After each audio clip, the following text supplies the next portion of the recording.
Hello, let's find out what happens in Chapter 16 of Mr. Penguin and the Lost Treasure. Chapter 16, A Wrinkly Face. Who could that possibly be? Mr. Penguin snapped open his eyes and looked about. He couldn't believe it. Popping out of the undergrowth near the lagoon came a wrinkly, smiling face. It was Edith Hedge, and over her head, as always, was Gordon. He didn't look quite as happy as Edith, but it was very warm in the jungle and his feathers seemed a bit frazzled. "Edith!" cried Mr. Penguin. "What are you doing here?" Edith didn't say anything but leapt into action as quickly as an elderly lady wearing 15 coats with a pigeon on her head could manage.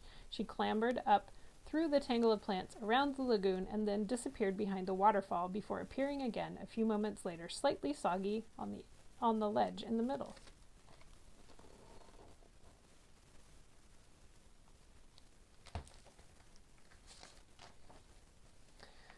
First she hauled Colin up to safety, then together they tried to retrieve Mr. Penguin, but as they pulled, the rope snapped. Edith gasped, Gordon squawked, and Colin's eyes bulged. As Mr. Penguin fell, one of the hungry alligators leapt up into the air. It opened its huge jaws, but it had misjudged the angle. Instead of landing in its open mouth, Mr. Penguin's head collided with the end of its rubbery snout, and he pinged straight back up into the air.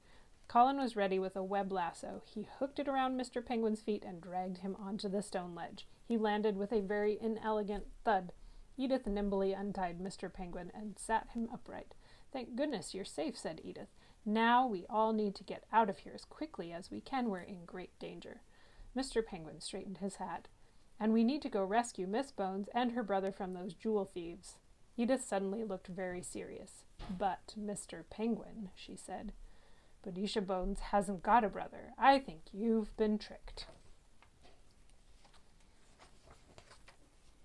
That is the end of Chapter 16.